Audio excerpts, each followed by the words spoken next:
Tere õhtust, kauplejad, investorid ja aktsiaturuhuvilised. Minu nimi on Igor Darašenka ja eetris on mu iganädalane aktsiaturu analüüsi ja ülevaade saade. Ja tänane saade meil tulebki siis pühapäeva õhtul, salvestan seda siin õhtul ja see tuleb meil natukene väiksemas formaadis, et täna jääb ära siis aktsiate tehnilise analüüsi plokk. Nii et vaatame siin huvitavad slaidid ja teeme ka tegelikult turu ja indeksite analüüsi ikka.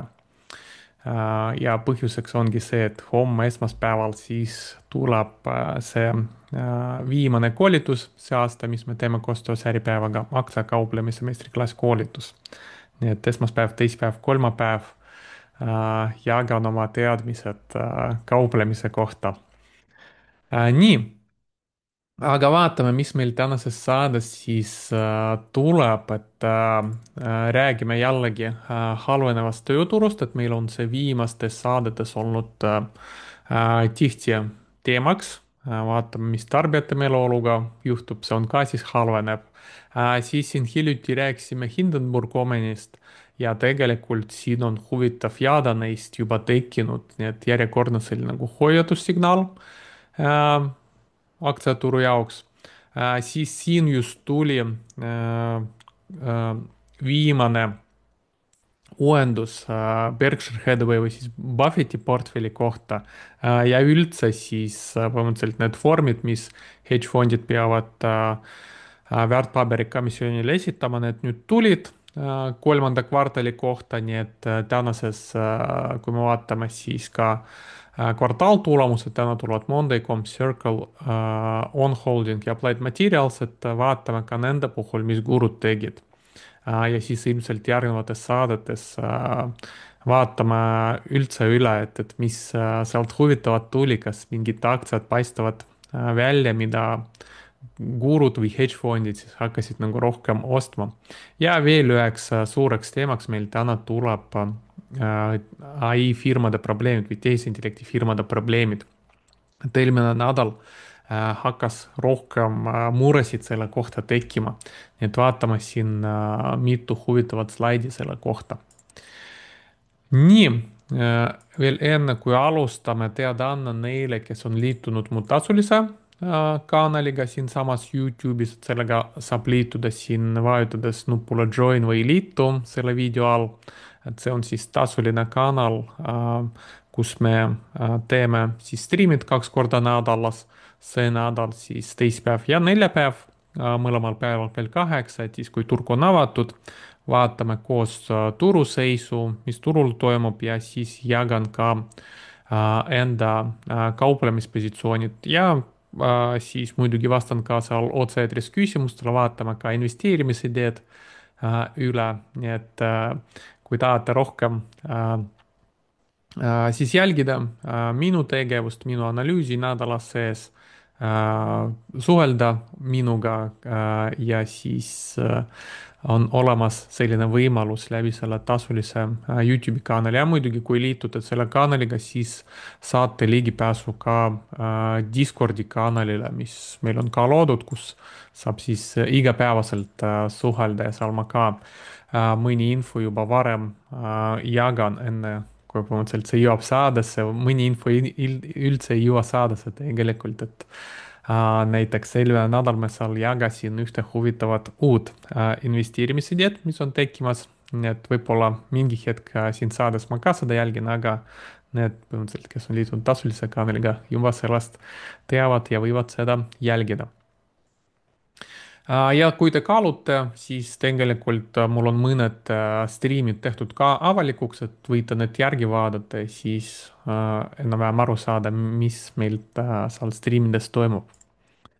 Nii, alustame siis saade esimese osaga ja kui te vaatate, sattusite mu kanalile esimest korda, vaatate mu videot esimest korda, siis saade koosneb siis kahest osast. esimene on selline nagu üldine osa ja teine siis rohkem selline detailne turuanalüüs järgmiseks nädalaks, aktsiakauplemise ideed. Ja kui rohkem tahate teada siis sellest tabelist, mis siin on välja toodud, siis mul on olemas 2 videot, kus ma täpsemini selgitasin selle tabeli ja üldse minu lähenemist siis aktsiaturule. Saate nad siis järgi vaadata. nii, alustame siis Äh, nagu ikka sellega, et vaatame, mis meil oli olulist majandusuudistest eelmine nädal. tegelikult noh, valitsus alles avati ja midagi pole veel majandusuudistest tulnud, et see nädal meil peavad mingid andmed juba hakkama tulema, nii et siin meil tegelikult üsna tühi kalender, et siin ei olegi midagi meil üle vaadata, arutada. Ja mõned andmed, mis olid varem avalikustatud, siin paar huvitavat graafikut sellise üldise majanduse seisukohta, et alustame siis nendest, et esimene ISM indeks, mis on siin huvitavalt ka selline nagu kirjuta economically weighted selline nagu äh, huvitav viis seda nagu näidata ja põhimõtteliselt selle ASM indeksi puhul on oluline tase 50. Ehk kui ta on põhimõtteliselt sellest 50-st kõrgem, näitab seda, et majandust on kasvamas. Ja kui see läheb 50-st madalamale, see tähendab, et majandus on probleemi, majandus on siis kahanemas ja tihti meil tekivadki siin aladega välja toodud viimased siis majanduslangused, mis meil oli siis koroona ajal 2007, 2008 ja siis enne seda 2000 siis dotcomi mulli lõhkemine ja me näeme, et siis põhimõtteliselt nendel aegadel see indeks läks 50-st tasemetest madalamale, põhimõtteliselt siis meil oli majanduslangus. aga kui ta hakkab lähenema ka selle 50 tasemele, tegelikult me näeme, et siin on erinevad kriisid ka, mis mõjutavad ka negatiivselt aktsiaturu. et siin meil oli Brexit, eurovõlakriis, siis siin näiteks oli LTCM, suur fond Ameerikas lõhkes, mida pidi Federal Reserve isegi päästma. et ja põhimõtteliselt siis, kui see indikaator meil tõuseb, siis majanduses on kõik hästi, kõik ilusti kasvab koos aktsiaturuga. Ja mis on huvitav, miks see graafik on huvitav, et siin viimasel ajal, mis meil on toimunud alates 2022, me näeme, et see indeks ISM on siin pikalt olnud 50 juures. Ja tegelikult vahepeal siin 2022, kui see oli languses, siis meil indeks ka oli karuturus langemas. aga alates siis 2023, 2024 ja see aasta indeks meil on tõusvas trendis, samas kui see indeks on meil 50 juures, et see on ka põhjus, miks ma siin, kui te vaatate pikalt mu saadet, et siin tegelikult, kui me vaatame erinevad majanduse graafikud, kõik nagu ennustavad, et majandus on hilisemas faasis, võiks majanduslangus tulla, aga see ei tule ja ei tule. ikkagi indeks teeb uued tipud ja noh, me näeme siin tegelikult ka see ASM on siin pikalt 50 juures ja ei taha hakata kasvada, samas nagu 50-st madalamale ka ei taha langeda, et majanduslangust ka nagu ei teki, et selline nagu halvenemine on või nõrgenemine majanduses on näha, samas ei ole nagu väga tugev nõrgenemine, et siis majanduslangust ei tule ja suurt nagu tugevnemist majanduses ka ei ole ja eriti viimasel ajal see hakkab nagu välja tulema. eelmises saates vaatasime mõned siis erakrediidi probleemid juba ja siin on ka näiteks see tarbijate consumer sentiment või tarbijate selline meeleolu, kindlustustunne. selline nagu küsitlus University of Michigan teeb selle ja siis me näeme, et hetkel on see tarbijate kindlustustunne on jõudnud ka rekordmadalamale tasemele, et viimati ta nii madal oligi siin 2022 ja enne seda siis 1980. et tegelikult tarbijad on hetkel siis juba väga halvas seisus, tundub, ja selline nagu miks meil siis indeksid tippude juures, et seal enamik tundubki just selle nagu ai, tehisintellekti nagu ootuste tõttu kõige rohkem. ja tavaliselt tegelikult noh, siis kui majandus meil hakkabki nõrgenema juba enne majanduslangust, siis tihti just sel ajal indeksid jõuavadki tippu ja siis pärast seetõttu nagu rohkem crash ivad. Nii et jah, siin me näeme, et tarbijad tunnevad ennast tegelikult suht halvasti ja ESM indeks ka tegelikult juba üsna pikalt näitab meil sellist nagu nõrgat seisu. Nii et vaatame, mis hakkab siis edasi juhtuma. Miks tarbijatel siis halb selline nagu kindlustustunne on? Noh, töökohtadega ei ole kõik hästi, et seda oleme ka vaadanud viimastes saadetes palju, siin on ADP. Eelmises saates vaatasime, et kõige viimase andmete järgi siin olid justkui uued kohad tekkinud, aga kõige värskema info järgi me näeme, et siis viimane nädal oli jällegi siis, või viimastel nädalatel jällegi oli halvenemine ja kui me näeme siis selle aasta juunis, tegelikult siin juba hakkab selline nagu tendents olema, et aina rohkem siis töökohti juba kaotatakse. Ja ka järgmine graafik, mis on siis Challengeri, sellise agentuuri nagu, mis vaatab annonsseeritud koondamised Ameerikas, et siis viimasel ajal ka on olnud päris palju uudiseid selle kohta, et erinevad firmad päris palju koondatakse, siis siin me näeme tegelikult, et 2025 alguses oli palju koondamisi ja nüüd tegelikult see indikaator on siin ka kasvamas, et viimati nii kõrgel tasemel ta oli siin tegelikult 2007, 2008. Jah, koroona ajal muidugi see on siin nagu eraldiseisev, et siis sealt tuli koroona, kõik pandi kinni ja siis kõik korraga nagu koondati. Et siin ta läks rekordkõrgele, aga jah, tegelikult selle aasta alguses juba koondamised olid finantskriisi tasemel ja hetkel on uuesti siin kasvamas ja ka päris kõrgel tasemel. Ja ka tegelikult, noh, kuna hetkel on siis kolmanda kvartali tulemused firmad avalikustavad, siis kui vaadata, kui palju firmasid Russell 3000 indeksis, Russell 3000 on siis 3000 suuremat firmat Ameerikas, mis börsil kauplevad.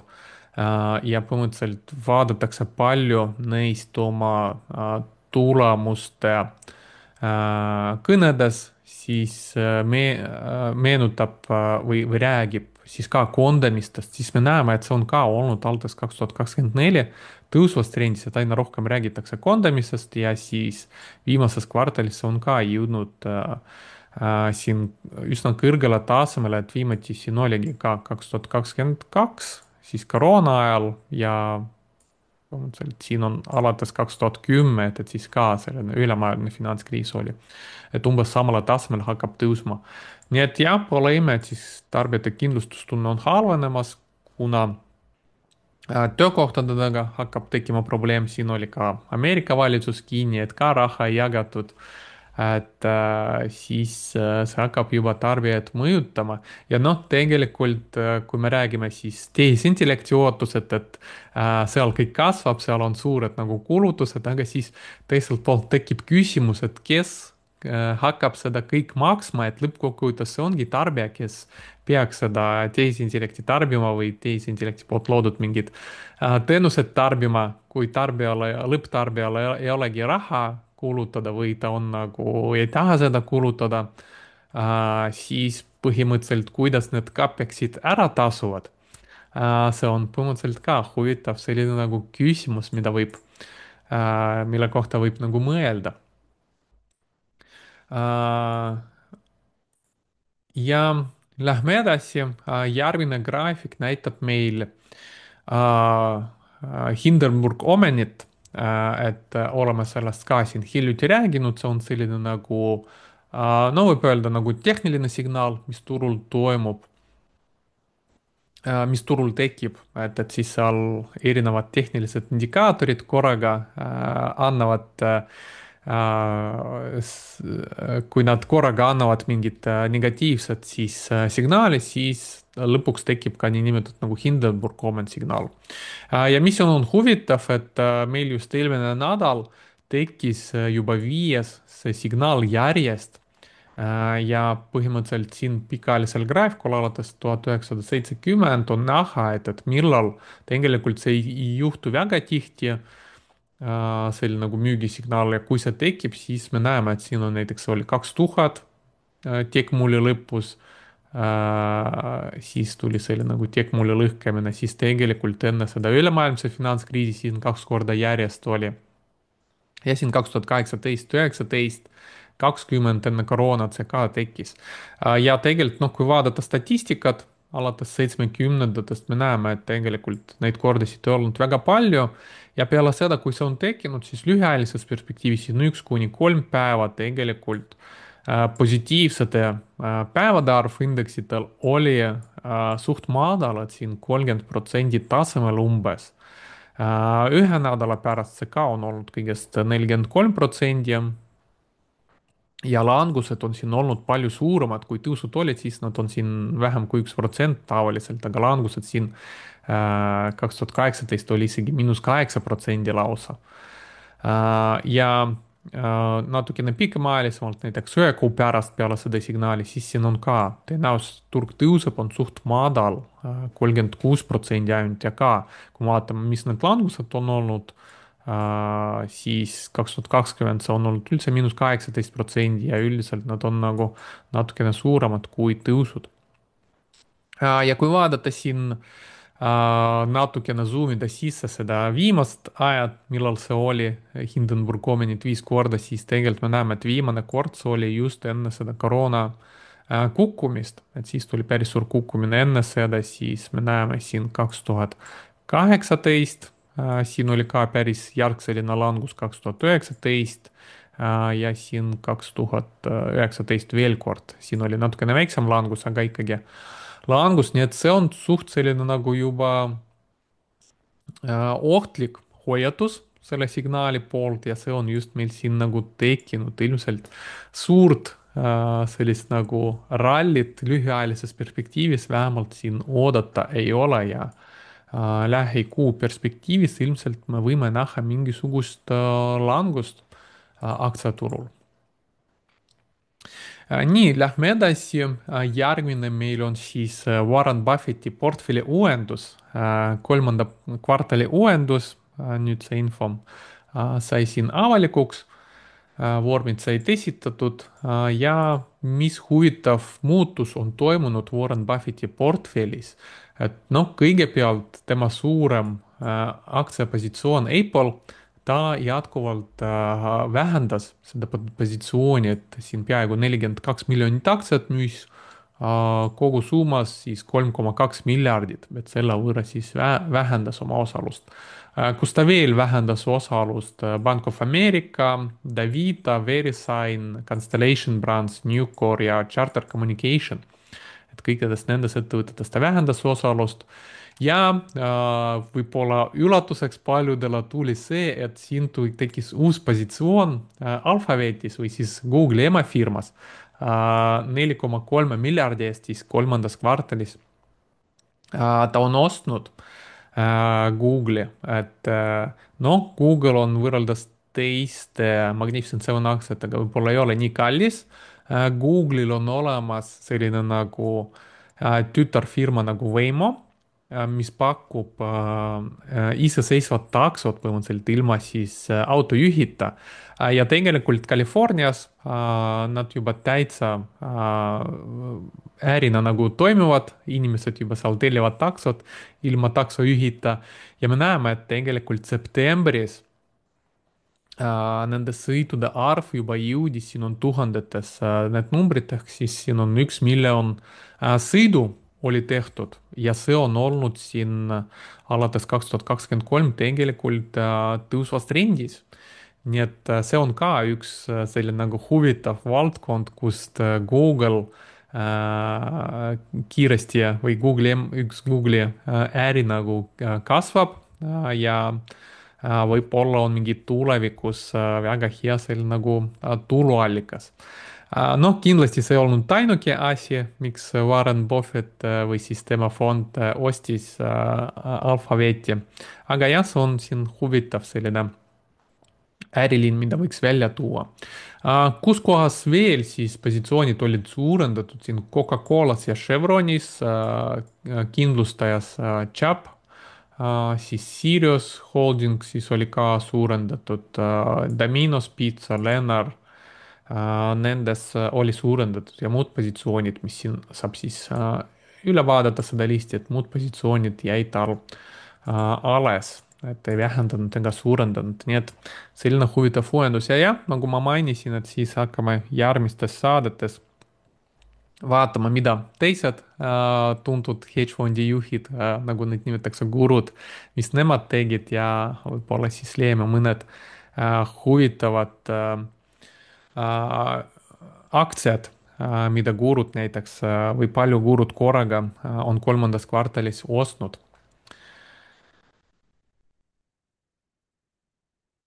Siin veel üks graafik, mis näitabki meil sellist nagu Magnificent Seven aktsiat ja põhimõtteliselt nende osakaalu S&P 500 indeksis ja siis nende kasumite osakaalu S&P 500 indeksis. Me näeme tegelikult, et hetkel Magnificent Seven firmad omavad umbes 36% S&P 500 indeksi osakaalust.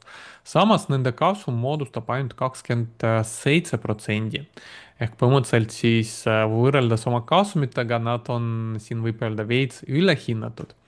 Ja kui vaadata siin firmade järgi, siis siin paistabki silma tegelikult, et Google tegelikult võib-olla ongi selles mõttes nagu õiglaselt väärtustatud, et tema kasumi osakaal S&P 500-s on 5,8, aga äh, turukapitalisatsioon on 5,1 tegelikult või selline indeksi tervest turukapitalisatsioonist. Teistest firmadest siin tegelikult sama seis on Metaga, et temal on kasum nats parem kui see indeksi osakaal. Aga ülejäänutel me näeme, et siin tegelikult see turu osakaal või indeksi osakaal palju või natuke kõrgem kui nende kasum, et siin Apple näiteks võib olla ka see põhjus, miks ta võtab raha siit ja panebki siia. Siis Nvidia siin paistab silma, tegelikult indeksi osakaal on umbes 2 korda suurem kui kasumi osakaal. Microsoft siin on ka suurem, Amazon nad suurem ja Tesla on ka 10 korda suurem kui tema kasum. kasum moodustab ainult 0,2%, aga tegelikult kapitalisatsiooni järgi osakaal on 2,3%. Ja kuna nad omavad nii suurt nagu osakaalu, siis tegelikult see parempoolne graafik näitab meile, et seetõttu nad mõjutavad rohkem ka S&P 500 indeksi peer ratio't, et selline nagu pruun joon näitabki meil siis S&P 500 indeksi peer ratio't. Üldist me näeme, et hetkel see on siin 28 kandis, kuskil viimati nii kallis oli siis 2021 selle ralliga. Ja kui vaadata, siis musta joonena meil on siis S&P 500 equal weight ehk põhimõtteliselt siis, kui kõik firmad on võrdsete osakaaludega, siis selle indeksi peer ratio ei ole üldse nii kõrge, et see on siin umbes 20 tasemel ja me näeme, et siis alates 2023 peale seda, kui ChatGPT oli esitatud, ChatGPT 3,5, seeläbi Mure oli nagu siis esitatud, kõik hakkasid tehisintellekti investeerima, siis alates sellest ajast me näeme, et see on hakanud siin nagu selline nagu lahklemine tekkima. Ajalooliselt me näeme muidu need peer ratio'd olid suht sarnased nii equal weight kui ka S&P tavalises 500 indeksis. nii et huvitav jah, lahklemine on tekkinud ja küsimus muidugi, mis siis sellest saab, kas see mul lõhkeb, siis nad mingi hetk hakkavad need peer ratio'd olema samal tasemel, et noh, siis me näeme tegelikult, et siin ruumi kasumiteni nii-öelda nagu kukkuda on küll. Nii, ja veel üks huvitav graafik, mis näitab meil ka evaluatsiooni ühe sellist nagu vähem kasutatava indikaatori järgi, mis on nimetatud Tobin's Q ratio. Et see põhimõtteliselt siis vaadatakse, mis on total equity ja vaadatakse siis seda võrreldes book value replacement cost. et noh, ma ei hakka siin detailselt kirjeldama, mis see tähendab, et kui teil on huvi, võite guugeldada või siis tehisintellekti käest küsida ja siit on välja võetud siis nii-öelda finantsettevõtted ja põhimõtteliselt siis kõik väljaspoolt finantssektori. Ja me võime vaadata, et põhimõtteliselt siin tavaliselt selle ratio kohta öeldakse, et kui see on üks või madalam, siis aktsiad on alahinnatud selle indikaatori järgi, kui on ta ühest kõrgem, siis aktsiad on ülehinnatud, et võimeski siin sellist nagu tasemet joonistada ja me näeme, et siin on meil see indikaator alates viiekümnendatest ja siin paistab silma, et tegelikult hetkel oleme ka selle indikatsiooni järgi ülikõrgel tasemel, et isegi kõrgemal kui dotcomi mulje ajal, et siis see ka läks päris palju ülehinnatud tasemele 1,5 ja enne seda tegelikult huvitav, et ta oli siin kuuekümnendates, seitsmekümnendates ka samal tasemel 1,5 ja siis meil oli Nifty 50 niinimetatud nagu firmad, midagi sarnast, mis hetkel on Magnificent Seven, et toona olid siis teised firmad, nagu seal oli Xerox näiteks ja teised, et selle kohta ma ka tegelikult tegin ühte saadet, siis jätan selle videole linki allpoole, et siis ma täpsemini, natukene detailsemini rääkisin nendest firmadest ja mis lõpuks nendest sai. Et kui teil on huvi, siis võite järgi vaadata, aga jah, hetkel oleme siis rekordkõrge tasemel, et see on kuskil siin 1,8 vist juba ja noh, nagu ajalugu näitab, et see ei ole selline nagu pikaajaliselt hea tase, et kuigi siin kuuekümnendates sel tasemel natukene, no siin peaaegu kümnendi me kauplesime, 2020 järsult tõusime, siis järsult langesime ja nüüd tegelikult, kui vaadata see tase 1,50, sellest kõrgemalt tegelikult siis alates sellest, kui siin peale koroonat hakati raha printima, et sellest ajast alates oleme ka siin juba 5 aastat. Nii et vaadates seda ajalugu, võime veel 5 aastat olla ülehinnatud, aga lõppkokkuvõttes ikkagi selline nagu normaliseerimine võiks nagu ikkagi toimida. nii et turg ka selle indikaatori järgi on hetkel päris kõrge. nii lähme edasi, siin juba hakkasime tehisintellekti firmadest rääkima ja siin eelmine nädal või eelmises saates ka juba mainisin, et tundub, et järgmine probleem tehisintellekti või siis andmekeskuste jaoks hakkab olema elekter või energia, et kust saada energiat, et kõik need andmekeskused, mida ehitada, et nad siis töötaksid, et ilma energiata nad ei tööta. ja siin just Microsofti CEO Satya Nadella just tõin välja, et neil ei ole piisavalt elektrit, et põhimõtteliselt lülitada sisse kõik need GPU-d, mis neil on olemas ja põhimõtteliselt ütleb, et probleemiks ei ole see enam, et kibe ei ole, vaid probleem on see, et kibid on olemas, aga ei ole elektrit, et kõik need nagu töösse panna. Nii et jah, põhimõtteliselt isegi mainib, et võib-olla ongi need kiibid juba ostetud, nad on kuskil olemas. siin on näiteks ka välja toodud, et Californias Santa Claras on ehitatud juba 2 andmekeskust. ja tegelikult nad seisavad nii-öelda nagu ootel hetkel, kuna ei ole elektrit. et nende jaoks, nad ei ole nii-öelda nagu võrgu ühendatud või kui on ühendatud, siis ei ole kuskilt nagu elektrit võtta, nii et võimegi tegelikult sattuda sellesse olukorda, et selline nagu suur andmekeskuste ehitusbumm tekib, andmekeskused ehitatakse ja siis nad jäävadki lihtsalt nagu seisma nii-öelda, kulud tehtud, aga kuidagi nad siis tagasi raha ei teeni, sest lihtsalt nagu elektrit nende jaoks ei ole. Ja kui suur see probleem on tegelikult, noh, siin on huvitav graafik Morgan Stanley poolt. siin on välja toodud, kui palju energiat on vaja andmekeskuste jaoks aastateks 2025, 2028, järgmiseks 3 aastaks põhimõtteliselt. Ja me näeme, et siin tolp näitab, palju meil on vaja, siis siin me näeme, palju hetkel ehitatakse juurde. Äh, siin näidatakse palju hetkel on elektrit olemas ja punane tulp tegelikult näitab meile, palju potentsiaalset energiat jääb puudu. Ja tegelikult siin on rohkem kui pool tegelikult on puudu. Nii et huvitav, kuidas seda probleemi siis lõppkokkuvõttes hakatakse lahendama. Kas hakatakse seal kuidagi kiirendama mingit selliseid nagu elektrijaamasid ehitamist ja noh, üheks siin lahenduseks tegelikult nähakse seda, et näiteks tuumaenergiat, aga tuumaenergia ei saa väga kiiresti tuumaenergiajaama ehitada 1-2 aastaga, et seal tegelikult tavaliselt neid ehitatakse nagu kauem, esiteks, ja siis kõige kiirem võimalus on tegelikult gaasiga äh, sellist nagu energiajaamad, mis toimuvad sellise gaasi põletamisega. Ja gaasi on Ameerikas küll väga palju.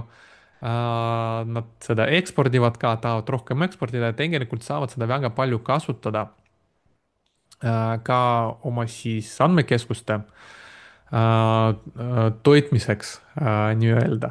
Ja siin võib olla üks selline nagu varjatud võitja, seal võib-olla ongi sellised nagu firmad, mis toodavadki gaasi, näiteks ExxonMobil, nad on ka oma viimases kvartaaltulemuste kõnes välja toonud, et nad võivad väga kiiresti siis tarnida gaasi ja selliseid nagu elektrijaamasid ehitada, et neil on tegelikult juba see tehnoloogia olemas, siis Chevron võib-olla, et sellised nagu suured naftafirmad, nemad võivadki olla selliseks nagu võitjaks, millest hetkel väga palju ei räägita.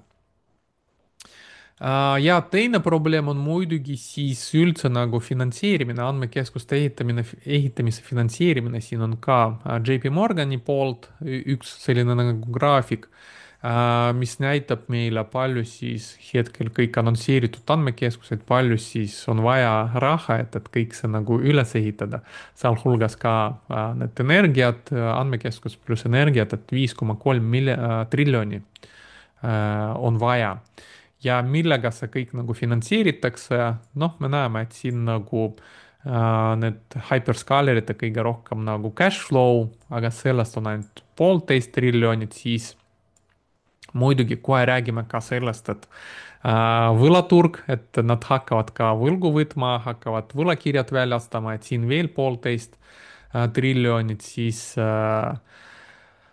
equity capital aktsiad lahendada saab, siis on veel mingisugused väiksed nagu võlavõimalused ja siis üheks veel potentsiaalseks suureks allikaks nähakse mingit alternatiivset kapitali või siis võib-olla valitsus. Et siin Sam Altman, OpenAI juht just hakkas ka juba natukene räägima, et valitsus peaks meid aitama, et tahab valitsuselt raha saada, ehk siis lõppkokkuvõttes maksumaksjatelt. Et jah, vaatame, kas valitsus hakkabki seal nagu abistama ka.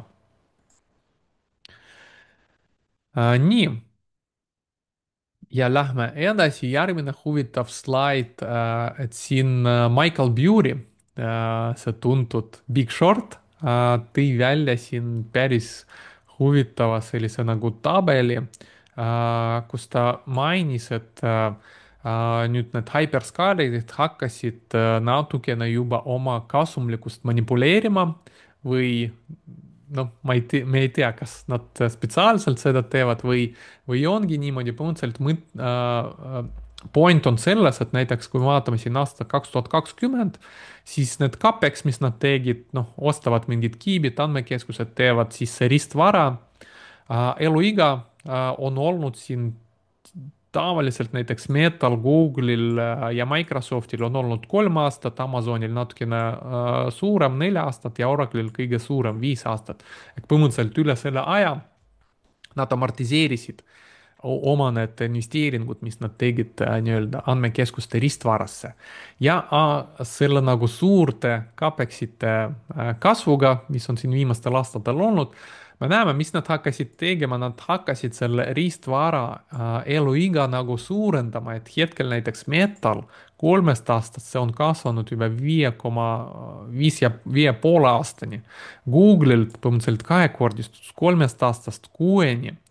Oracle'il noh, oli nagunii 5 aastat, nüüd läks 6-ni, Microsoftil ka kahekordistus 3-st 6-ni ja Amazonil läks 4-st 5-ni, et eelmine aasta oli ka veel 6.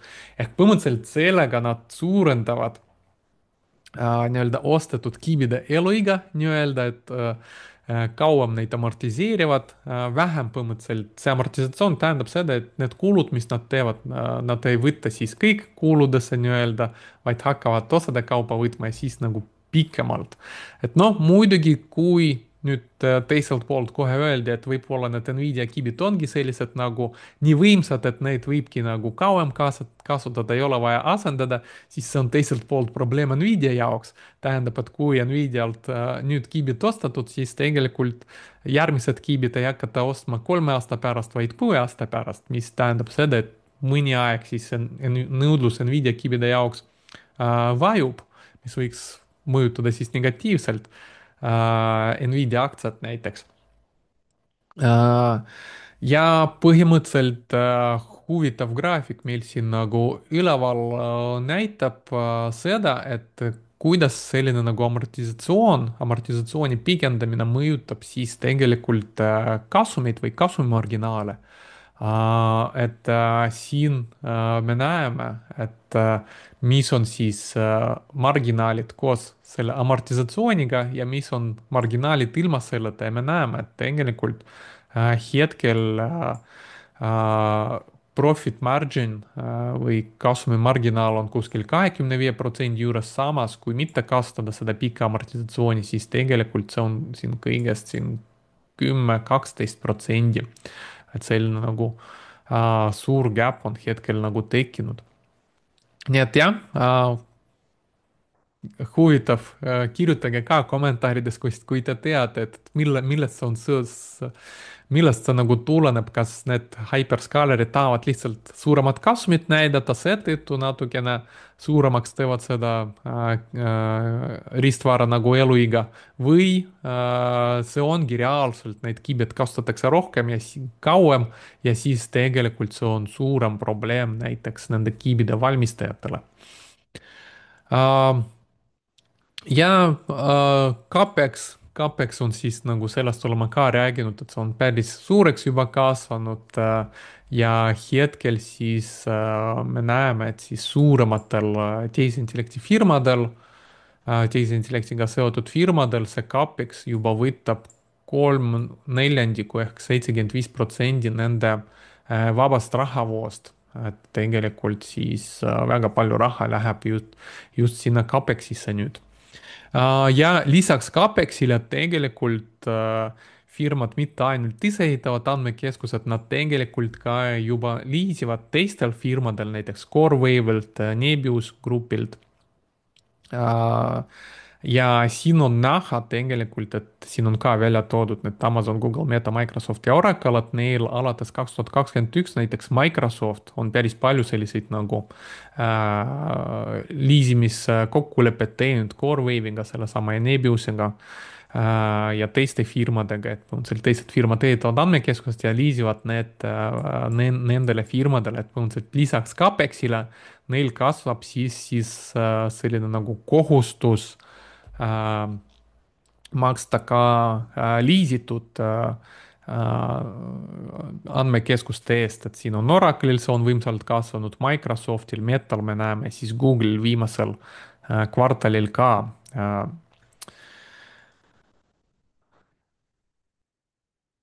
Ja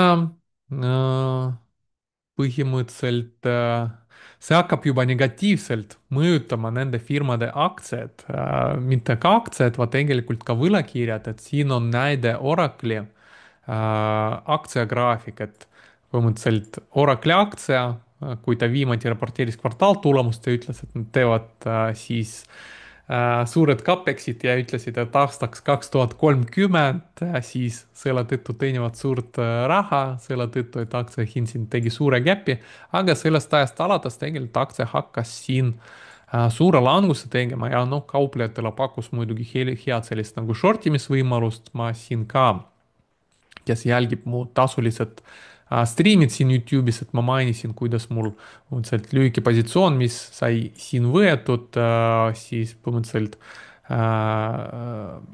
siiamaani toonud mulle päris hea kasumi, et me näeme, et sellest hetkest ta on siin päris palju langenud.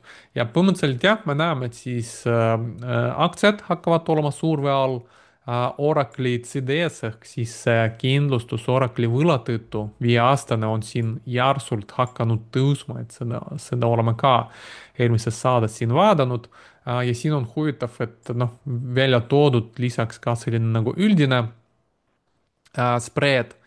Muidu, kui üldiselt turul olid probleemid, siis Google'i CDS kasvas, aga siin me näeme põhimõtteliselt sellist nagu juba lahklemist, et üldine stress üldist stressi krediiditurul ei ole, samas kui Oracle'i vastu hakatakse juba ennast rohkem nagu kaitsma. Ja siin allpool graafik näitab meile üldse siis nagu sellised nagu krediidispreedid, võlakirjade krediidispreedid tech-sektoris ja üldiselt ja me näeme, et siin viimasel ajal üldiselt on olnud endiselt madalamal tasemel, aga tech-sektori omad hakkasid siin juba tõusma ja siin on allpool välja toodud ka hyperscalerite omad, et siin on ka olnud juba tõusvas trendis.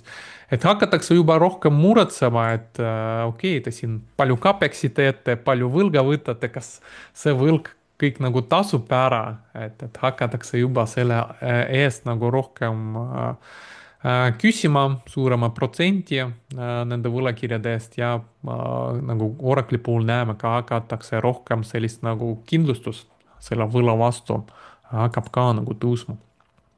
nii et jah, mured hakkavad juba kasvama, kas kõik need kulud, mis teevad, kas nad tasuvad ära ja nagu ma alguses juba mainisin ka, põhimõtteliselt lõpuks maksab kõik ju lõpptarbija, aga kui lõpptarbijal on hetkel kindlustustunne on väga madal, siis ei pruugi sellist nagu suured tuluprognoosid nagu Oracle'il siin vahepeal oli üldse nagu realiseeruda.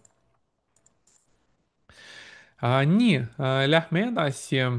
Samal ajal, kui siis nendel tehisintellekti firmadel hakkavad siin murepilved tekkima, siis tegelikult eelmine nädal suht hästi näitasid ennast tervishoiusektori firmad ja põhjuseks võib olla see, et nad olid nii-öelda nagu unustatud vahepeal, et kõik hakkasid investeerima sinna tehisintellekti firmad ja palju tervishoiusektori aktsiad on olnud languses ja tegelikult nende valuatsioon läks väga heaks võrreldes üldise S&P 500 indeksiga, et siin meil graafik näitabki just sellist nagu forward P ratio'd, healthcare ehk tervishoiusektor võrreldes S&P 500 indeksiga ja me näeme, et siin ta on meil jõudnud rekordmadalale tasemele, et siin alates 90-ndatest ta nii madalal oli meil ainult 2009, 2020 ja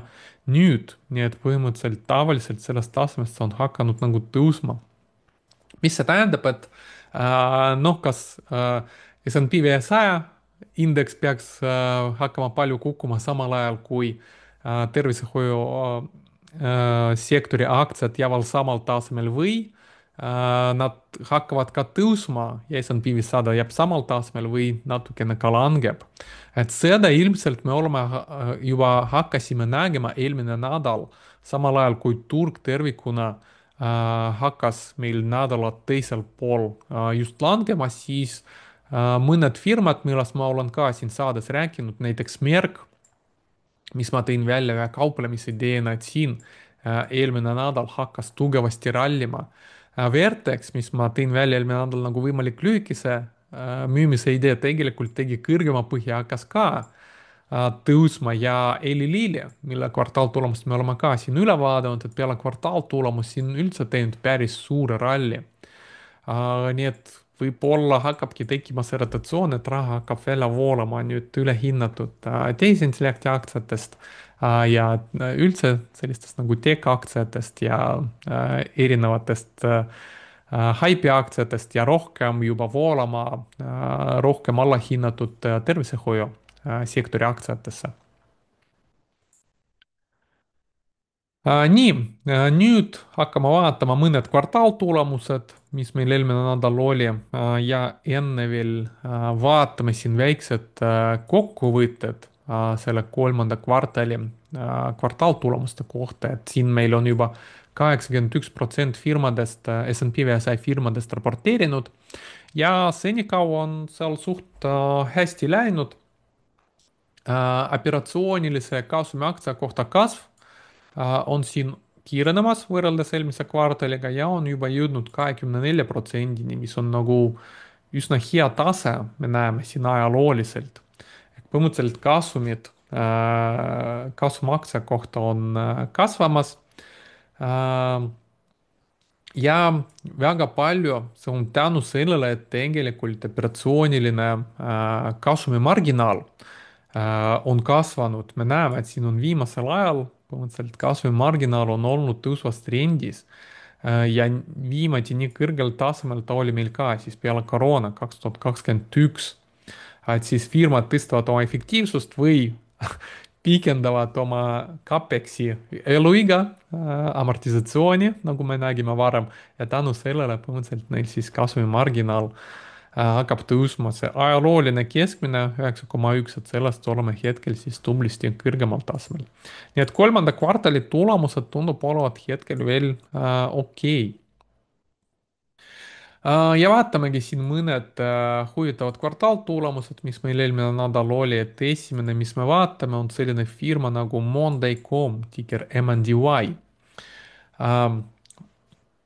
Pakub sellist nagu pilve planeerimistarkvara ja tulemused iseenesest olid suht okei, kasum oli 28 senti parem kui analüütikud ootasid, $1.18 aktsia kohta ja käibe oli ka parem kui analüütikud ootasid, 316 miljonit ja see kasvas võrreldes eelmise aastaga 26%, nii et päris hea kasv. Samas neljandaks kvartaliks nad andsid veits halvema prognoosi kui analüütikud ootused, et siin käibe peaks nad madalam tulema. Ja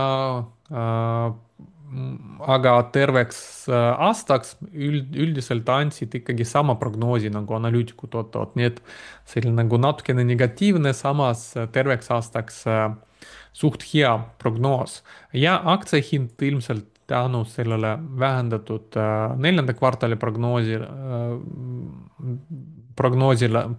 tõttu, et seetõttu siis aktsia hind siin tegi languse -12%, tegelikult juba teine kvartaal tulemus, kus aktsia hind reageerib suurema langusega. Kui vaatame siin graafiliselt, kvartaalselt me näeme, et firma ilusti areneb, et iga kvartal käibe kasvab, kus võib olla murekoht, et ta ei ole veel stabiilselt nii-öelda hea kasumlik, et muidu siin alates 2023 kolmandas kvartalis on praktiliselt kõik kvartalid ikkagi kasumis, üks kvartal oli kahjumis, aga me näeme, et kasum ei ole siin kuidagi nagu stabiilne. Samas, kui vaadates TTM Trailing 12 Months, siin me näeme, käibe kasvab, kasumiga siin natukene parem juba olukord hakkab tegema, samas ta ei kasva hetkel veel väga kiiresti ja marginaalsus on hetkel siin veel madal. Aga jah, võib-olla investeerivadki siis rohkem nii-öelda kasvule veel, et kasv on 26% päris hea.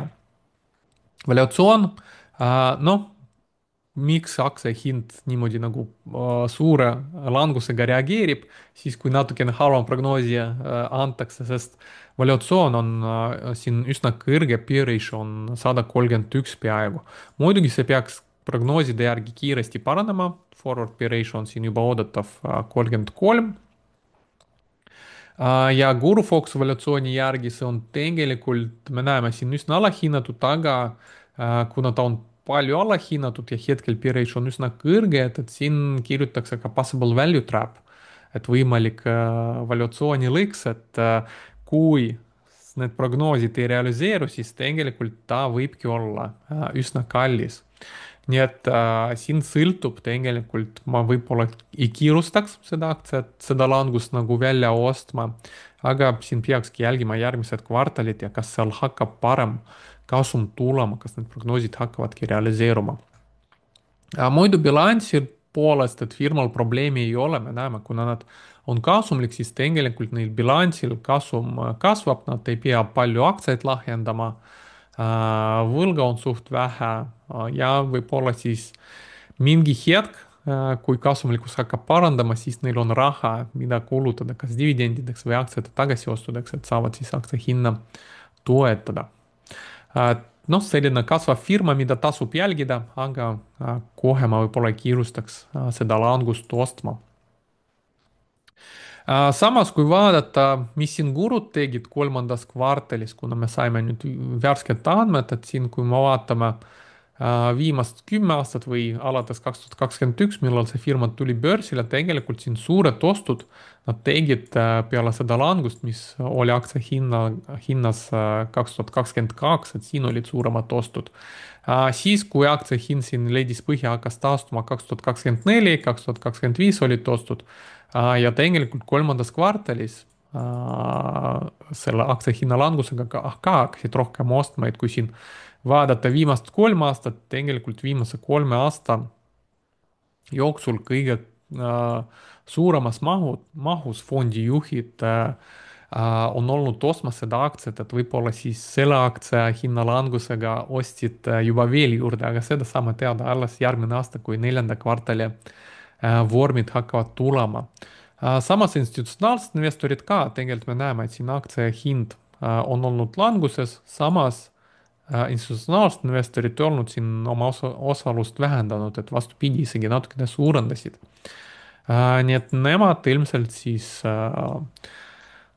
usuvad ikkagi sellesse, et firma pikemas perspektiivis suudab head kasumit teenida ja siis nemad juba seda langust vist hakkavad ostma.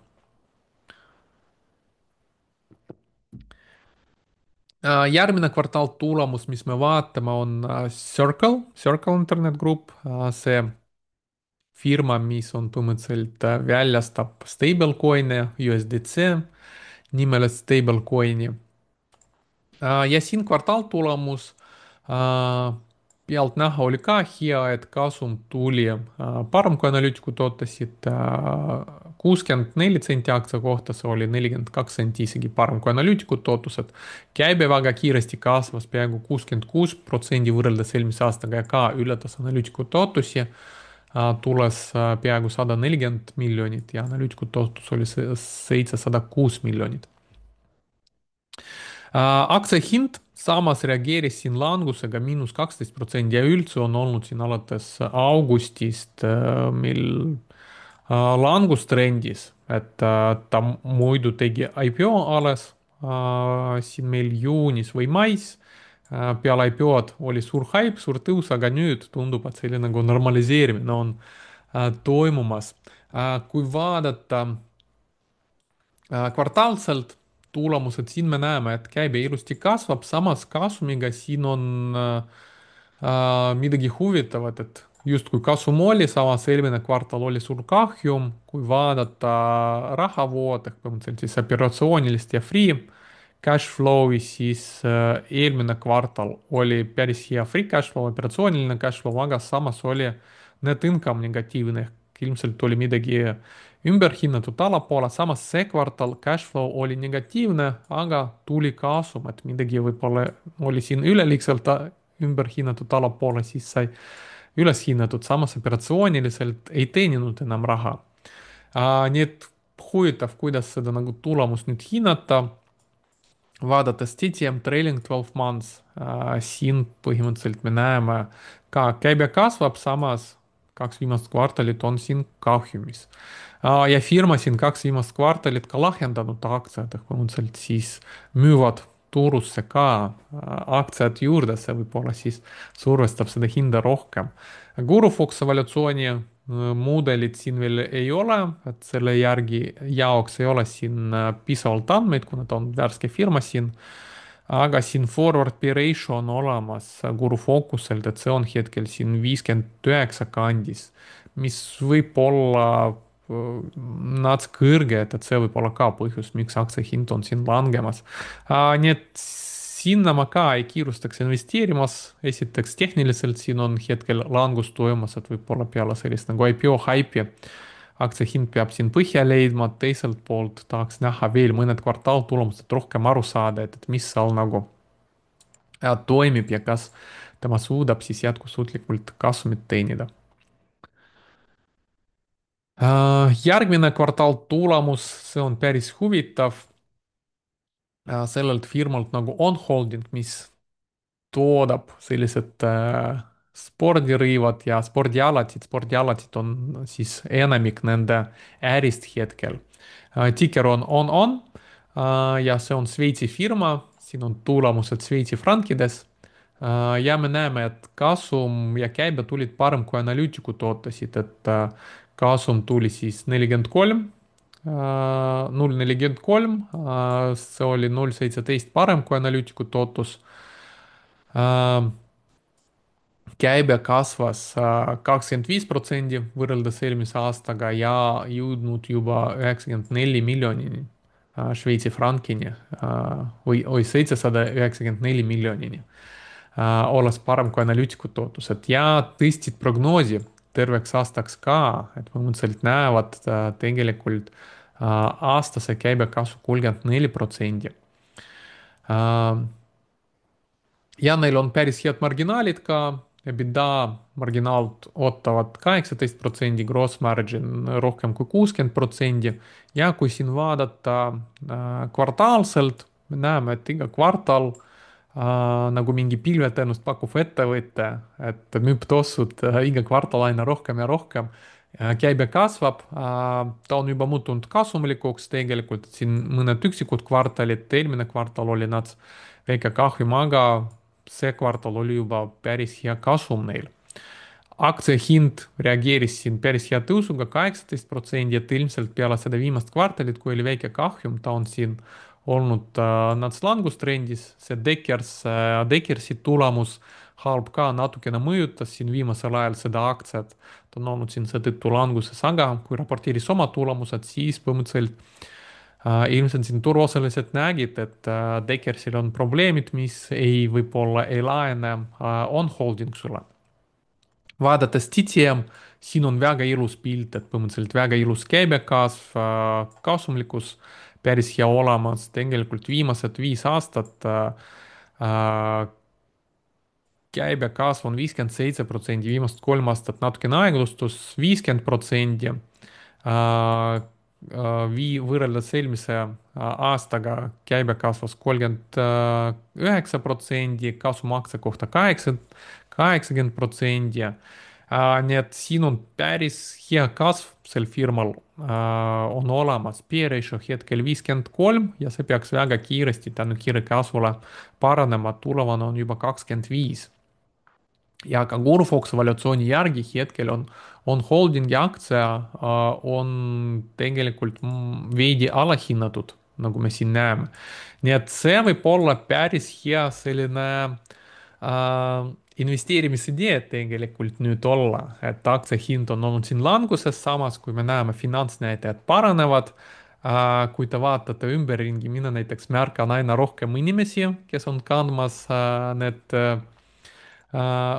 uued tossud, et siin ma tõin välja ka pildi, Roger Federer nüüd nendega ka koostööd teeb.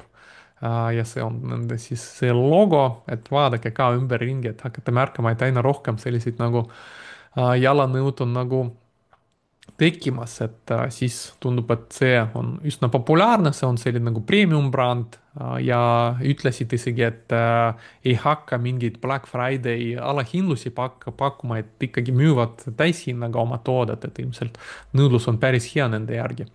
Ja kui vaatame, mis siin tegid gurud, tegelikult kolm viimast kvartalit me näeme, et aktsia hind on langenud, aga gurud on siin neid aktsiaid ostmas. Ja ka institutsionaalsed investorid, et siin selle aktsia hinna langusega tegelikult ka hakkasid osalust suurendama. Nii et see tundub olevat nüüd päris huvitav, selline nagu investeerimisidee. nii, ja viimane kvartaltulemus, mis me vaatame, et selle kohta oli siis küsitud, et ma seda üle vaataks, Amad Holdings, Applied Materials. Äh, siin tuli ka nats parem kvartaltulemus, kui analüütikud ootasid, et kasum oli 6 sendi parem, kui analüütikud ootasid, $2 17 sendi ja käibe oli 6,8 miljardit, analüütikud ootasid 6,7 ja tegelikult võrreldes eelmise aastaga käibe isegi nats vähenes 3,5% see kvartal. Nii et hetkel see ettevõte ei ole nii hästi kasvav. See muidu toodab ka siis erinevad seadmed pooljuhtide sektorite jaoks, pooljuhtide sektori jaoks, nii et see on ka päris oluline kaasaegses majanduses ettevõte. Järgmiseks kvartaliks nad põhimõtteliselt andsid sarnase prognoosi nagu analüütikud ootused, et siin mingit üllatust ei olnud. Aga siin tõid välja, et põhimõtteliselt rääkides oma klientidega ja partneritega, nad valmistuvad suuremaks nõudluse tõusuks järgmise aasta teisel pool ja valmistuvad selleks. Aktsia hind kõigepealt reageeris suurema langusega, aga põhimõtteliselt siis neljapäeval oli tulemus peale turu sulgemist ja reedel siis aktsia hind avanes suurema käpiga madalamal, aga siis päeva lõpupoole isegi tõusis ja sulges nats rohkem kui +1% võrreldes eelmise päevaga. Kvartaalselt me näeme, et siin käibe siis vähenes, lilla tulp on siis see, mis tuli, halb tulp on põhimõtteliselt siis prognoos, et oli enam-vähem nagu nats parem kui prognoos, aga vähenes võrreldes eelmise kvartaliga, samas me näeme, et järgmised kvartalid ja siis 2026, järgmine aasta neljandaks kvartaliks peaks tulema nagu kiirenemine käibes, aga muidu ta siin kvartaalselt väga palju ei kasvanud. Kasumaktsia kohta ka siin nats vähenes, aga ka siin oodatakse väikest kasvu ja eriti siis 2026 lõpuks. See ka on siis nagu siin rohkem stabiilne, nats kasvamas. Ja kuna neil siis nende jaoks oli siis neljas kvartal, nad panid selle nii-öelda finantsaasta kinni, siis siin saabki vaadata aastaselt, kuidas neil on läinud. Et me näeme tegelikult siin alates 2022 tegelikult see ettevõte väga kiiresti ei kasva, et siin suht selline aeglane kasv on olnud, et kõige suurem nad, rohkem nad kasvasid 2019 kuni 2022 oli kõige kiirem kasv. Nii käibe kui ka siin kasumi poolest, et alates 2022 on olnud siin juba selline väiksem kasv ja viimased 2 aastat on rohkem selline nagu juba stabiliseerumine. Peer ratio hetkel 26, oodatav 20, Guru Fox evolutsiooni järgi hetkel on see aktsia oluliselt ülehinnatud ja Gurud kolmandas kvartalis natukene rohkem ostsid kui müüsid. Kolmas kvartal oli siis siin, ehk põhimõtteliselt selle hinnalangust ilmselt nad on siis ostnud. Ja peale seda hind on siin juba tõusu teinud. nii, see on siis kõik kvartaaltulemustega ja vaatame, mis meid ootab ees siis see nädal majandusuudistest, et siin meil kolmapäeval peaks tulema viimase Föderaalreservi istungi märkmed, siis natukene kinnisvarasektori statistikast, et olemasolevate kodude müük, siis siin Philadelphia Manufacturing Index peaks tulema ja siis Global Manufacturing PMI reedel. Ja mis on veel huvitav, et kuna nüüd valitsus sai avatud, et hakatakse statistikat valmistama ja BLS, mis on siis Bureau of Labor and Statistics, see osakond, mis valmistab tööturu statistikat, et nad siis lõpuks teevad septembri kohta alles siis oma raporti ja tegelikult see peaks siis see nädal neljapäeval enne turu avamist siis tulema, et siis saame teada, mis on ametlik statistika septembris oli. Ilmselt turg sellele ei tea muidugi, kuidas reageerib, aga see on ju nii ammu, turg on meil natukene ettevaatav. me juba nägime teiste raportite järgi, mis on tööjõuturu seis hetkel. nii et jah, seal ei pruugi suurt reaktsiooni turu poolt olla. samas noh, vaatame, mis tulemused sealt tulevad ja mida nad ütlevad siis oktoobri ja värskemate info või värskema data puhul, et millal see võiks tulla. ja võib-olla siis nädala jooksul midagi veel avalikustatakse, mida hetkel siin kalendris ei ole, hakkama jälgima seda. Kvartaaltulemuste hooaeg veel käib, mõned firmad siin raporteerivad ja muidugi selle nädala tippsündmus ilmselt hakkab olema meil kolmapäeval peale turgu sulgemist Nvidia kvartaaltulemus, et vaatame, mis meil siis Nvidia raporteerib ja kuidas ta oma siis prognoosi annab, et kui nüüd nende kiibide amortisatsioon läheb pikemaks, kas nad ikkagi ootavad nii suurt nõudlust või kõigil on juba kiibid ostetud, kõik juba ootavad, millal elektrit saab et need kiibid tööle panna. Nii et see tuleb päris huvitav. Lisaks siin huvitavatest Palo Alto Network küberturvalisuse valdkonnast. Siis mina jälgin kindlasti sellist nagu huvitavat firmat nagu Veeva, Intuit. Ja siin tegelikult mõned jaemüüjad raporteerivad üsna oluline, kuna noh, tarbija me näeme siis tarbijakindlustustunne nõrgeneb, vaatame, mis retailerid selle kohta ütlevad, siin Walmart, Target ja ka Home Depot raporteerivad see nädal. Siis päris palju Hiina firmasid raporteerib siin, siin me näeme Baidu, siin esmaspäeval päris palju sellist nagu Hiina firmasid tuleb siin Futu, Pinduodo ja kes meil siin veel oli, Vipcom, Vinet, et päris palju siis Hiinast kvartaaltulemusi tuleb ja võib-olla veel, mis on huvitav, on siis hiljutine IPO Klarna siin teisipäeval enne turu avamist raporteerib. Nii et jah, vaatame midagi kindlasti järgmine nädal, vaatame siin Nvidia, Palo Alto ja Veva Network, Veva kvartaaltulemused. ja jällegi, kui teie jaoks on ka siin midagi, mingid huvitavad firmad on olemas, siis andke nagu ikka kommentaarides teada. et siis võime seda ka siis üle vaadata järgmises saades. nii, lähme saade teise osa juurde, mis on see nädal siis lühendatud, meil ei tule siis aktsiate tehnilist analüüsi, aga vaatame siin turuindikaatorid ja peamised indeksid ja vaatame, mida oodata siis indeksite liikumisest see nädal. Alustame siis peamiste indeksite suure pildiga, S&P ja Russell nädalased graafikud. Eelmine nädal siis S&P jäi enam-vähem nagu muutmatul seisul, natukene käis kõrgemale, madalama ja siis nädala lõpupoole sulges ikkagi samal tasemel nagu avanes. või nagu sulges eelmine nädal. siin hakkas rohkem nõrgenemist Force Indexi puhul tekkima. Samas Russellis või väiksemates firmades me nägime juba suuremat nõrgenemist, et siin ka nädalane impulss läks juba punaseks, et Elderi impulss põhimõtteliselt kui punane, siis on selle nagu ostukeeld.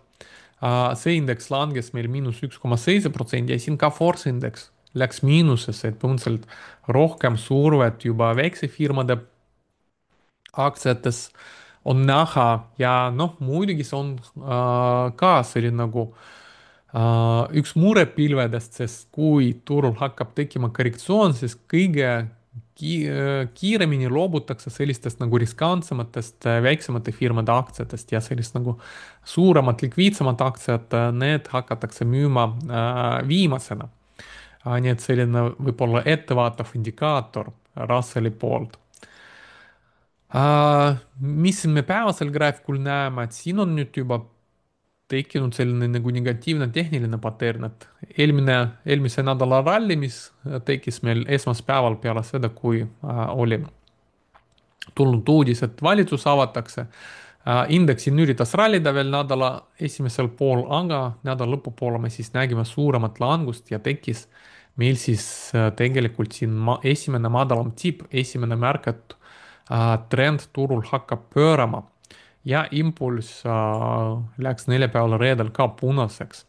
Ja Force indeks uuesti läks negatiivseks ja viimane ostusurve on olnud siin palju madalam kui siin keskmiselt varem.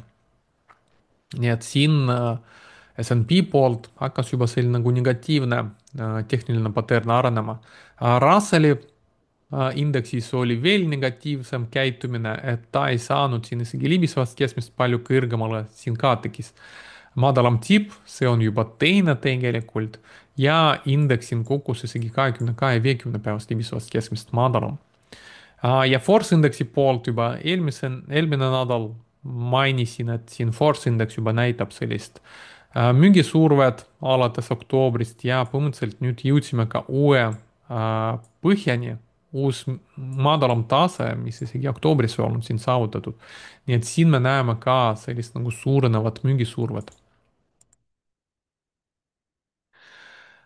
Mida oodata siis see nädal, mis meil turuindikaatorid ütlevad, enne kui läheme TradingView indeksit vaatama, mis turuindikaatorid meil ütlevad, et minu turuanalüüsi tabel näitab siin olulist nõrgenemist võrreldes eelmise nädalaga, et siin VIX veelgi rohkem kasvas, mis on siis negatiivne.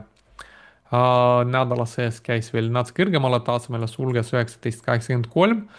Multiviks, need indeksid ka tegelikult kõik kasvavad, aga hetkel veel normaalselt reastatud, seega siin see jäi bullish olekus.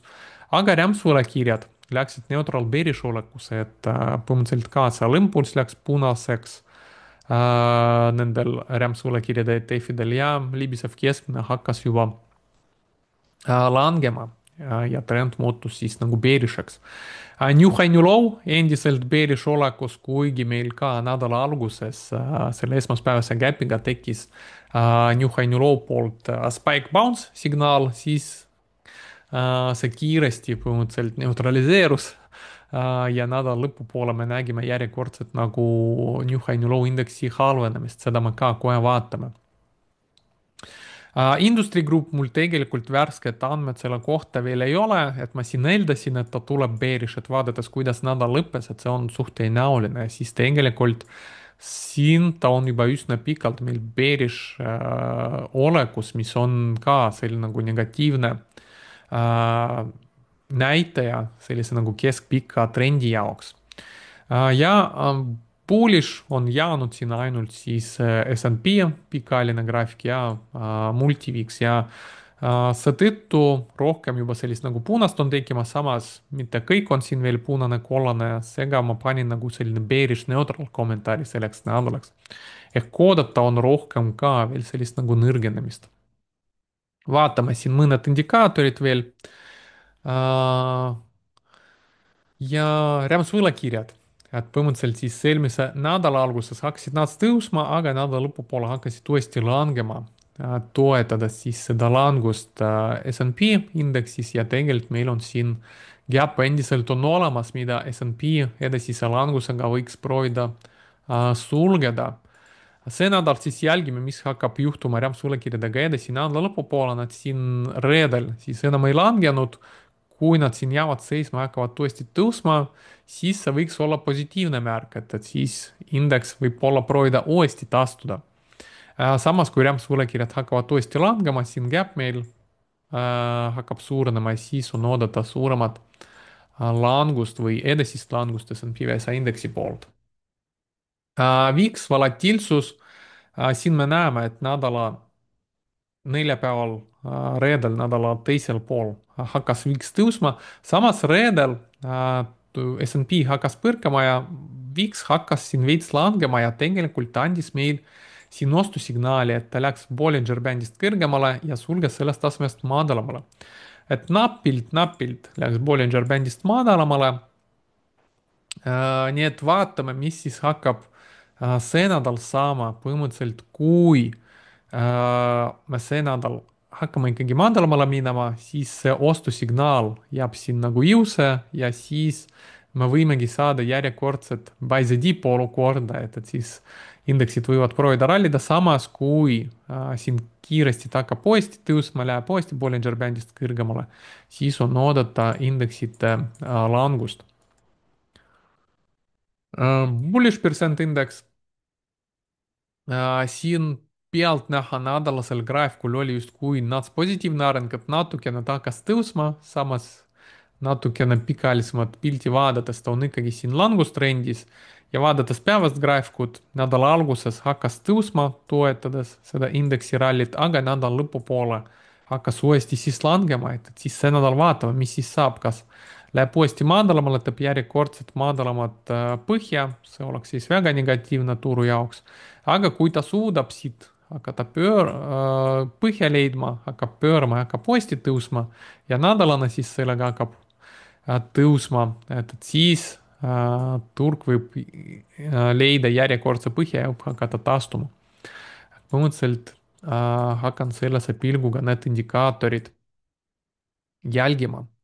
Ja New High, New Low, et siin on rohkem sellist nagu murekohta.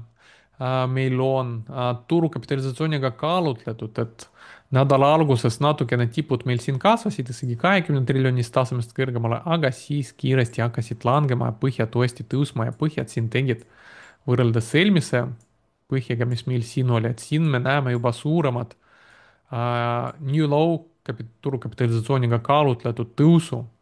põhimõtteliselt näitab, et siin on juba suurem selline surve sel põhjal, mis põhimõtteliselt viitab sellele, et seekord me ei pruugi siin nüüd järjekordselt sellist nagu head põrget saada ja põhja, et võib-olla seekord siin ikkagi läheme madalamale, eriti kui siis rämpsvõlakirjad ja bullish percent indeks hakkavad ka langema ja viiks uuesti tõusma.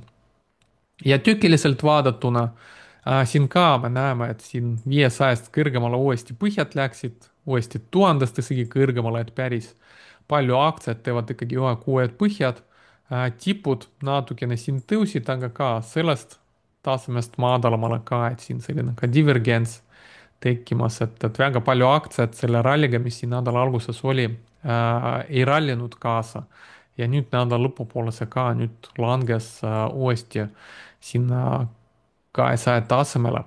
nii et kui see nädal jätkuvalt näeme sellist olukorda, et põhjad on siin kõrgemal tasemel kui tipud, siis turg peaks rohkem siin korrigeerima ja üldse siin viimasel ajal me näeme sellist nagu olulist halvenemist tegelikult, et kuigi turg on siin justkui nagu veel tõusmas, siis me näeme, et siin domineerib ikkagi see must joon. Ehk aktsiate arv, mis teeb uued ühe kuu põhjasid, neid on nagu aina rohkem, et indeks tõuseb, aga aktsiaid aina rohkem ikkagi on langustrendis ja aktsiaid, mis on tõusvas trendis, neid on väga vähe. see on ka väga suur selline nagu murepilv võib-olla ja viitab sellele, et turg on juba nihuke, et kui ka suuremad firmad suuremate firmade aktsiad hakkavad lõpuks langema, mis me tegelikult ka siin turukapitalisatsiooniga kaalutletud indeksist näeme, et see on juba ka hakkab vist juhtuma, siis me võime saada ka sellist nagu langustrendi kiirendust. ja vaatamegi siin siis indeksite pilti ja mida meil siis on oodata turu liikumisest see nädal. S&P 500 nädalane graafik, et me näeme, et eelmine nädal üritas siin põrgata +1 ATR-ist, samas põhimõtteliselt teist nädala järjest testis seda +1 ATR-i. varem sellist käitumist ei olnud, et +1 ATR-i juurde isegi ei langenud, kui langes ligilähedale, siis 9 nädalaks ja siis uuesti hakkas kiiresti taastuma, et nüüd ei suuda siit põrgata, mis võiks viidata sellele, et nüüd turg tahab suuremat korrektsiooni teha libiseva keskmise juurde, -1 ATR või siis selline tase, kus on siis -2 ATR-i ja 50 nädalane libisev keskmine, et need on siis kolm võimalikku korrektsioonisihi, mis siin võiks olla. et aprilli põhjast põhimõtteliselt oli meil selline suht tugev ralli ja ei olnud sellist nagu tõsist korrektsiooni. turg vahepeal jõudiski oma +3 ATR-ini ja tihti, kui turg jõuabki +3 siis ta pärast teebki sellise nagu korrektsiooni. muidu oleme siin ikkagi tõusvas trendis, aga korrektsiooni on juba oodata ja vaadates need turuindikaatorid, see tundub olevat selline nagu suurema tõenäosusega stsenaarium selleks ja järgnevateks nädalateks. üllatuseks muidugi oleks, kui me hakkaks siit uuesti tõusma ja uuesti läheks +3 tõusma, aga hetkel turuindikaatorid ei viita sellele. Päevasel graafikul, nagu juba sai mainitud, et siin tehniliselt negatiivne patern arenes, et formeerusime esimest madalamat tippu ja mis on veelgi oluline, et +1 juures on toimunud, et indeks ei saanud +1 kõrgemale. Et see on selline nagu negatiivne areng ja nüüd põhimõtteliselt, kui formeerub selline esimene madalam tipp +1 juures, siis aktsia või indeks tihti langeb vastu -3 päevasel graafikul, mis meil on siis siin samaaegselt ka 100-päevane libisev keskmine. nii et see nädal ma ootan siis suurema tõenäosusega edasist langust vastu -3, et reedel me küll avanesime käppega madalamale, uuesti testisime 50-päevast libisevat keskmist, aga kaasa on natukene juba käitumine muutus, et varem esiteks turg nii madalamale ei langenud ja kui langes ka -1 või 50-päevane libiseva keskmiseni, siis suht kiiresti taastus. nüüd põhimõtteliselt teine nädal järjest juba testib 50-päevast libisevat keskmist. Küll rallisime siin natukene, aga libisevast keskmist kõrgemale ei saanud, et siin oli vastupanu +1 ATR, siin on juba libisev keskmine. nii et ma ootan, et siin meil formeerub järjekorda madalam tipp ja siis tekib selline nagu langus -3 ATR-ini. et see on selline nagu siis suurema tõenäosusega stsenaarium, muidugi võiks olla valmis ka üllatuseks, et võib ka juhtuda, et siin ikkagi formeerub topelt turuindikaatorid hakkavad paranema ja siit suudame rallida libisevast keskmisest ja ka +1 ATR-ist, et siis võiks oodata rallit +3 ATR-ini. et ei tea, mis võib juhtuda, mingi positiivne uudis võib tulla, aga see on jah, siis selline vähemalt tõenäosusega stsenaarium selleks nädalaks, et rohkem ootan edasist langust. NASDAQ, siin sarnane pilt, et teist nädala järjest siis testime +1 ATR-i ja võime siis langeda selle libiseva keskmiseni, -1 ATR-ini või siis 50-päevase libiseva keskmiseni. Selline nagu suurem tõenäoline korrektsioon meil võiks juhtuda ja päevasel graafikul samamoodi nagu S&P-ga me siin tegime esimest madalamat tippu võrreldes selle tipuga ka +1 ATR-ist kõrgemale ei saanud. ja reedene ralli isegi libiseva keskmiseni ei jõudnud ja siin indeks juba korrigeeris lausa -2 ATR-ini. et sellist nagu NASDAQ näitab ka rohkem juba nõrkust ja siin on loogiline oodata nüüd langust vastu -3 ATR-i, vastu 100-päevast libisevat keskmist see nädal.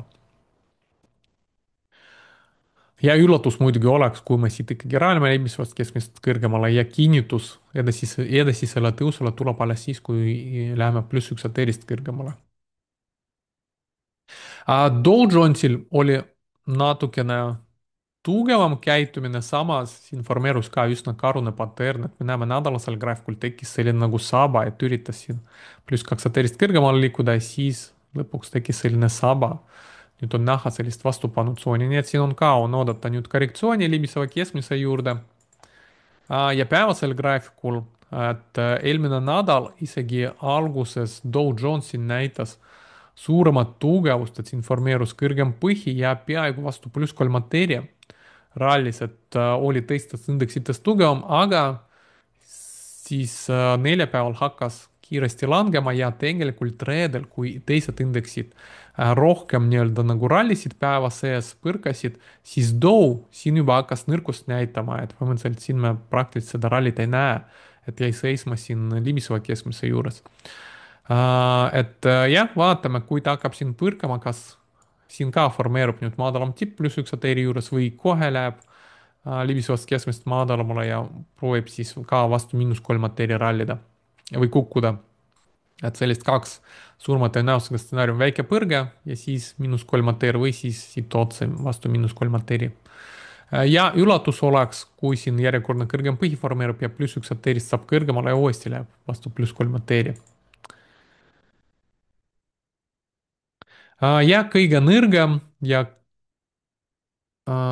on meil on olnud siis Russell 2000 indeks ja ta andis meile ka siin negatiivselt reedel nädala sulgemise, et see üleoluline tase, millest ta üritas siin testida nagu toetus, sellest kõrgemale minna, nüüd tundub, et siin oli see võlts läbimurre. Millal viimati selline suur võlts läbimurre oli meil siin just 2022, enne sellist nagu karuturu algust. Et siis lõpuks sulgesime sellest tasemest madalamal siin nädalasel graafikul. nii et siin järgmine oluline toetus on see järgmine tase, nii et siin on päris palju langusruumi. Vahepeal muidugi võib peatuda siin libiseva keskmise juures, üritada rallida uuesti vastu seda vastupanu taset nüüd ja siis võib-olla uuesti langeda, et kaks sellist nagu võimalikku stsenaariumi nädalasel graafikul. Ja päevasel graafikul siis me näeme, kuidas eelmisel nädalal siin madalam tipp libiseva keskmise juures formeerus ja nüüd langesime vastu -2 ATR-i, -3 ATR, siin 200-päevane libisev keskmine võivad olla järgmised sihid. reedel ta üritas küll rallida, aga sellest tasemest kõrgemale ei saanud. Nii et siin väga oluline, ma jälgin, mis saab selle taseme juures, et kui ta siin vastu seda taset veel proovib nagu põrgata, sellest kõrgemale ei saa, see nagu jääb siin nagu vastupanu, siis me võimegi näha siin järgmist langust vastu -3 ATR-i, vastu 200 päevast libisevat keskmist ja siin on järgmine see oluline tase. Üllatus oleks ja see positiivne üllatus siis turu jaoks, kui me sellest tasemest uuesti kiiresti taastume, ehk tekib siin tegelikult selline nagu võlts läbimurre. muidugi siin on juba langevad 20 ja 50 päevast libisevad keskmist, ilmselt nendest kõrgemale ei saa. Aga kui ta kõrgema põhja, siin testib seda taset nagu toetus ja siis hakkab tõusma, läheb libisevatest keskmist kõrgemale. et alles siis siin muutub see juba positiivseks arenguks. me näeme, et siin on nagu palju tööd selle jaoks vaja teha, väga palju vastupanu, see tase 50-22 päevane libisev keskmine. Nii et lihtsam Russellil on ikkagi liikuda nüüd madalamale ja see tundub olevat selline nagu suurema tõenäosusega stsenaarium. nii et jah, selleks nädalaks on oodata siis edasist langust, aga vaatame, mis päriselt hakkab juhtuma. muidugi, kes on liitunud mu tasulise kanaliga, seda me kõik vaatame koos üle nädala sees ja saame siis operatiivselt reageerida ja kaubelda siis seda ka. Nii, minu poolt siis täna kõik, järgmine nädal tuleb juba täismahus saade koos kauplemisidedega, aktsiate tehnilise analüüsiga. Ja soovin teile siis edukat kauplemist nädalat ja kõike head.